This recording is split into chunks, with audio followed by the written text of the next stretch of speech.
Well, friends, today we are doing another fragrance review. Enviable. That's right, my friends. Once again, I have returned to you this time with another fragrance review. And the fragrance we are reviewing today, as you can tell, is Gucci Envy for Men.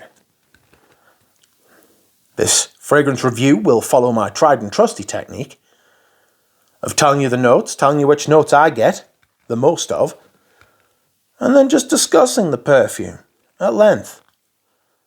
Okay.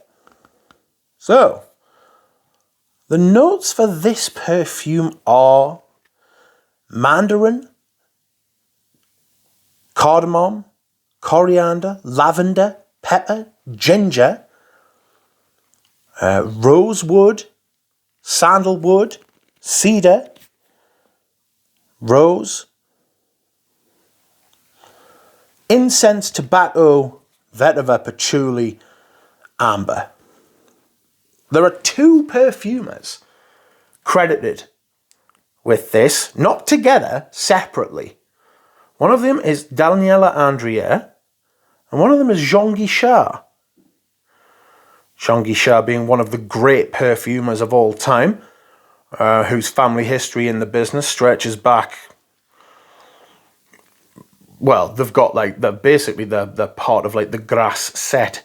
And Daniela Andrier has become one of the great perfumers of all time. She is tremendous. She is the in-house perfumer at, now let me remember, it's either Prada or Cartier. It's Prada, because the other one is Mathilde Laurent, and she is a Cartier. Yes, I always get them mixed up, and I shouldn't, but they're both brilliant, so, you know. It's not like I'm getting either of them mixed up with Aurélien Guichard, who is not brilliant.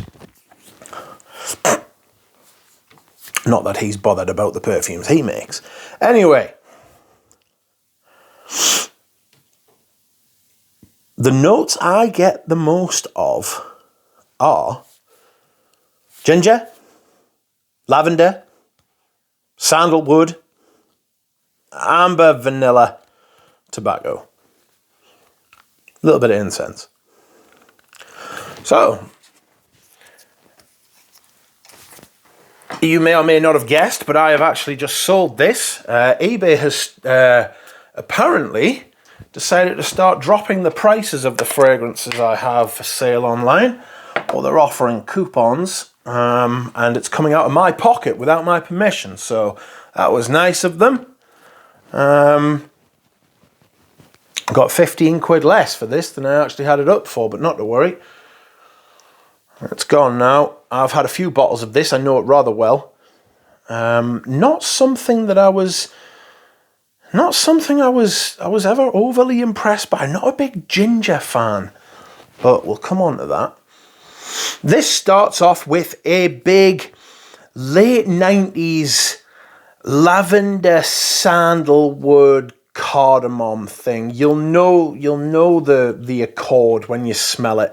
It's that creamy, ever so slightly spiced, woody kind of thing. A little bit of vetiver in there to make it green as well, you know. All these little hues of different things. What's strange about this is the addition of ginger.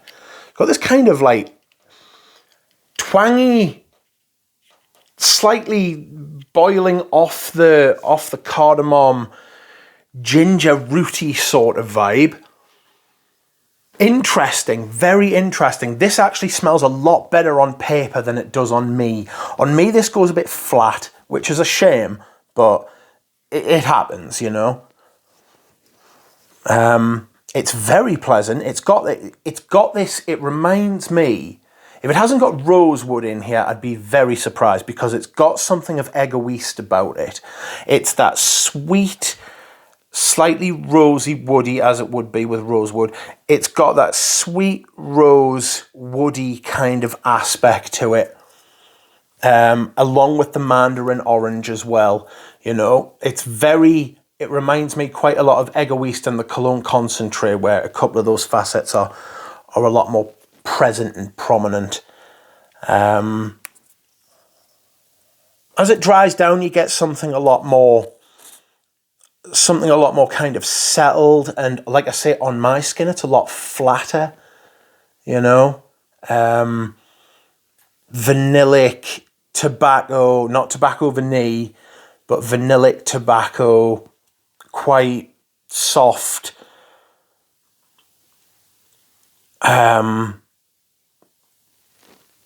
I don't mean stale as in it smells off or old, but quite boring actually on me. I'm convinced that my theory about vintage perfume holds up on this and that. A lot of people buy vintage perfumes because it's what they used to wear when they were kids, and it reminds them of being young again. And now they're older, they can afford to go back and buy these vintage perfumes. Excuse me whilst I hydrate. A lot of the stuff from the late 90s, mid to late 90s, all the way through to the mid to late 2000s, all of that, like the behaviour of the prices and the availability of stuff like that's really strange. This was out for 10 years. I didn't realise this was still out for, like, in 2008. It was out for a very long time compared to what I thought it was out for. You used to be able to pick this up for between 20 and 50, like, quid. You know what I mean? That's not a lot of money. These bottles go for hundreds now. Is it worth that? No. Not for me, no. Although it is infinitely better than the dross you will go and pick up at your local department store that's being released today. It's a lot more palatable. It's a lot more interesting. It's a lot smoother. It's a lot more subtle. You can see Tom Ford developing a style of perfume in here, though.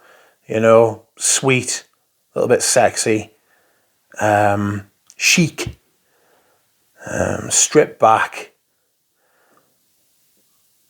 clever, confident, really nice. Really nice. But again, just not for me. I had the bottles of this for a while, just never got into wearing it, never looked forward to wearing it. When I did wear it, I was bored. I thought I could be wearing something else. And now it's gone. It has prompted me to make this video. Determine the next time I review a perfume that's not going to be something that I've just sold. So that's something to look forward to. Anyway, thanks very much, everyone. See you.